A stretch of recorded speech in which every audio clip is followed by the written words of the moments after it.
Assalamualaikum, nama saya Muhammad Azim Minuddin, kelas AAP 148 2E, nombor matrik 2021625142. Ini saya akan mentangkan tentang pendekatan teori dalam mengenal pasti perspektif etika dari pelbagai peradaban.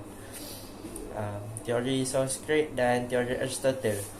Salah satu teori yang masih diketengahkan sehingga ke hari ini ialah teori tentang etika yang dikemukakan oleh salah seorang ahli falsafah Yunani yang dikenai dan diyakini ramai sebagai seorang pengasas falsafah barat.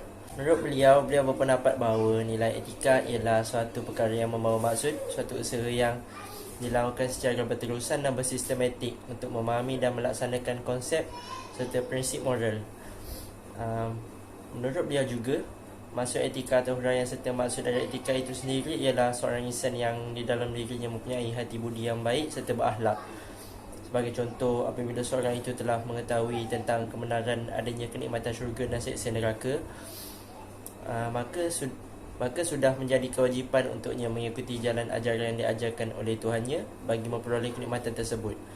Manakala hanya orang-orang yang tidak mempercayai adanya kenikmatan syurga dan neraka, yang enggan untuk melaksanakan suruhan serta tuntutan dari Tuhannya yang boleh membawa seorang itu jauh daripada mendapat kelebihan, iaitu mereka tidak akan mendapat merasai kenikmatan syurga tersebut. Selain itu, menurut Aristotle pula, dia yang merupakan anak murid kepada Socrates, dia berpendapat bahawa nilai etika merupakan salah satu tingkah laku dan perbuatan dan mampu diamalkan secara teori dan praktikal. Objektif yang sesuai diberikan keutamaan ialah apabila kedua-dua belah pihak bersama-sama dalam menyelesaikan suatu hal bagi mencapai sesuatu kebaikan serta kelebihan yang mereka kehendaki.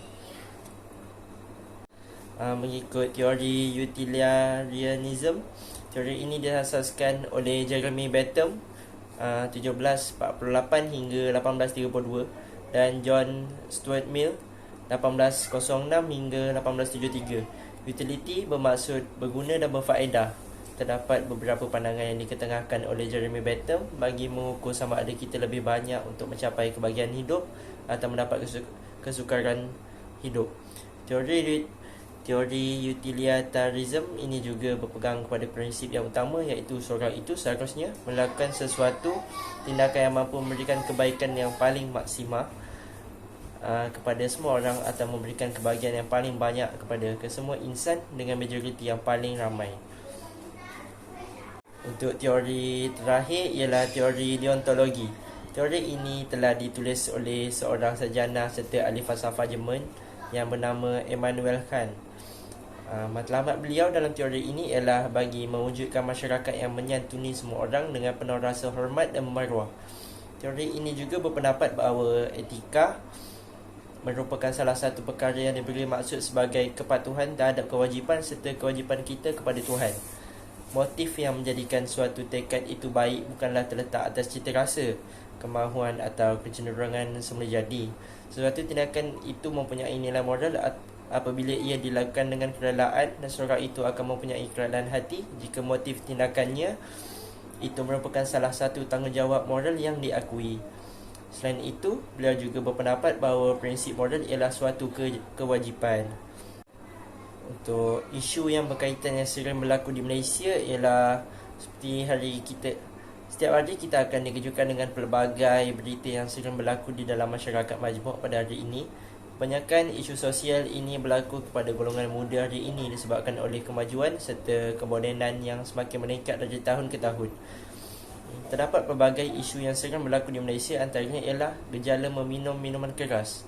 Seperti yang kita sedia maklum, meminum arak merupakan suatu perbuatan yang keji dan dibenci oleh Allah. Hal ini kerana arak memberikan pelbagai kemudaratan pada diri sendiri. Dalam Islam itu sendiri, Tuhan melarang manusia untuk meminum arak disebabkan oleh kesan buruk yang akan dihadapi sekiranya kita meminum minuman tersebut. Seperti yang kita tahu, penjualan arak di Malaysia semakin berluasa dari tahun ke tahun disebabkan oleh kehidupan kita yang berbilang kaum. Kebanyakan arak selalunya dijual di kedai orang yang bukan Islam. Malah, harga arak yang murah juga menyebabkan golongan masyarakat tertarik untuk membelinya. Pelbagai kesan buruk yang akan berlaku sekiranya kita terlibat dalam kegiatan minum arak ini, contohnya mabuk.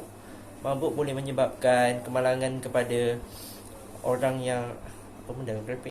Selain itu, antara isu sosial yang lain ialah kegiatan pelacuran. Saban hari kita sentiasa mendengar pelbagai berita yang tidak disenangi di corong-corong radio melibatkan golongan masyarakat seperti kegiatan pelacuran.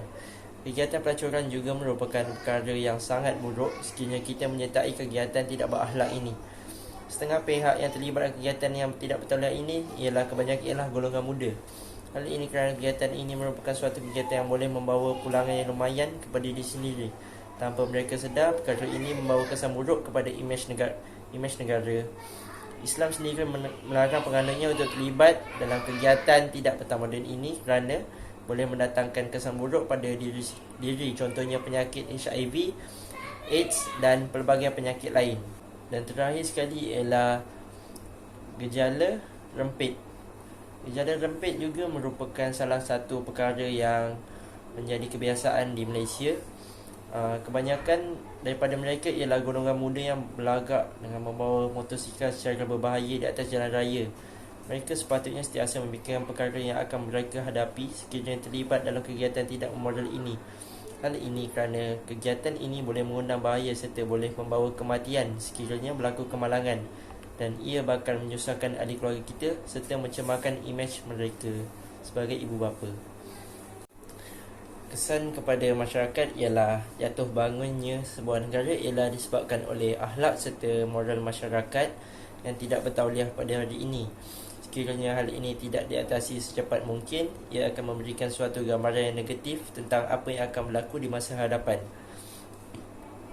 Antara kesan yang bakal berlaku pada masyarakat ialah masyarakat akan dipandang remeh oleh masyarakat yang lain disebabkan oleh isu yang tidak mampu dielakkan serta dijauhkan. Hal ini juga akan menyebabkan imej masyarakat dipandang remeh disebabkan oleh kekurangan pendedahan tentang buruknya gejala sosial. Namun begitu, terdapat kesan yang paling ketara yang akan dilihat oleh masyarakat ialah masyarakat akan menjadi porak peranda, berpecah belah dan tidak bersatu padu.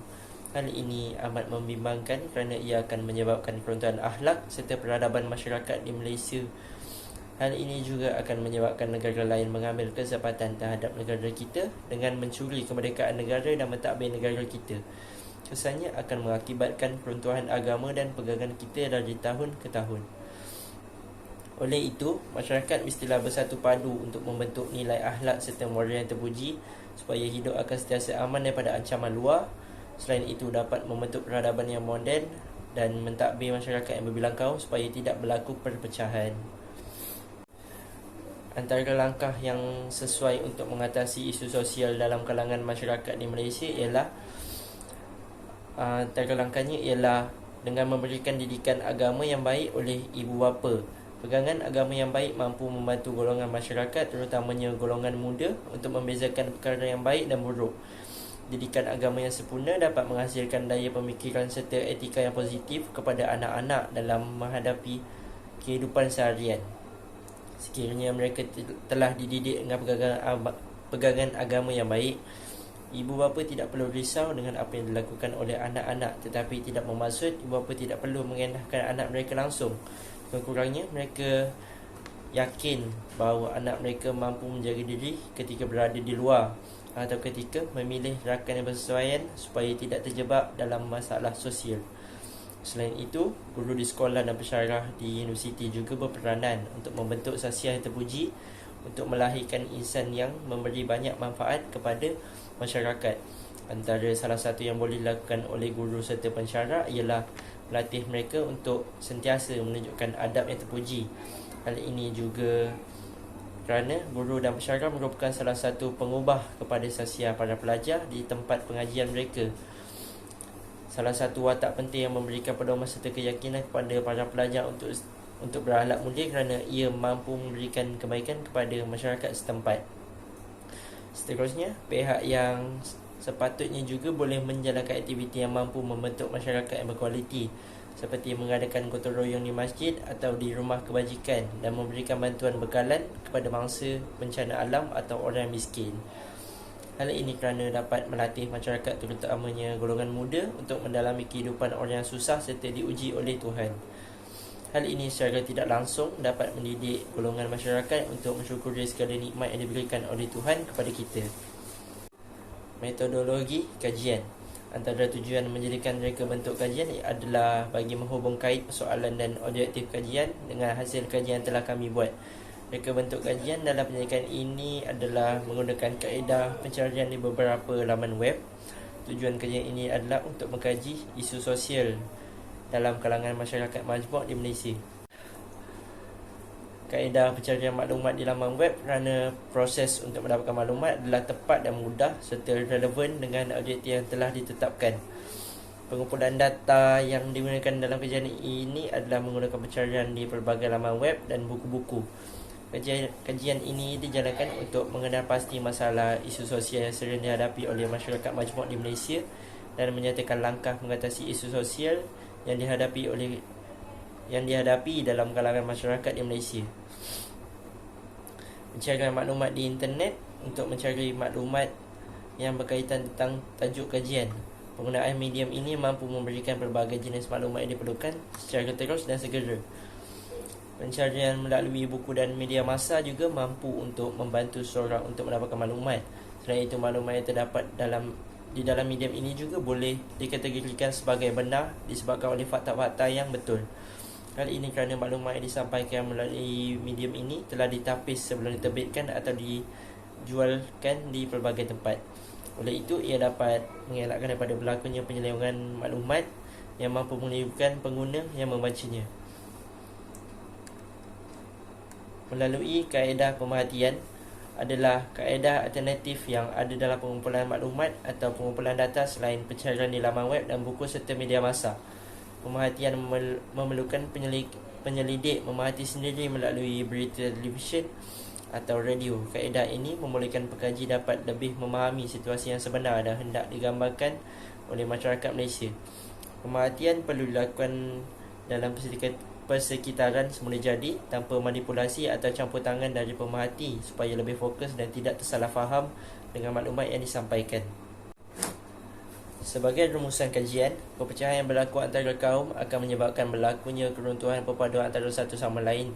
Hal ini akan mencemarkan imej negara sebagai negara yang hidup dengan berbilang kaum dan budaya. Malahan, sekiranya ia berlaku, ini akan mengakibatkan negara kita dijajah semula oleh kuasa asing disebabkan keruntuhan perpaduan dan akhlak masyarakat negara. Sebagai rumusan tentang kajian kami lakukan terhadap isu sosial antara masyarakat berbagai kaum ialah berpunca daripada kekurangan persefahaman budaya antara kaum. Disebabkan oleh kehidupan kita yang berbilang kaum, masyarakat semestinya sentiasa mempelajari serta mengambil peduli tentang budaya kaum lain supaya tidak berlakunya salah faham dan melaksanakan budaya kaum tertentu agar pertumpahan darah semasa rusuhan kaum pada 13 Mei tidak berulang kembali. Oleh itu, setiap masyarakat mestilah berusaha untuk mengukuhkan perpaduan antara kaum supaya tragedi yang buruk tidak akan kembali di masa akan datang.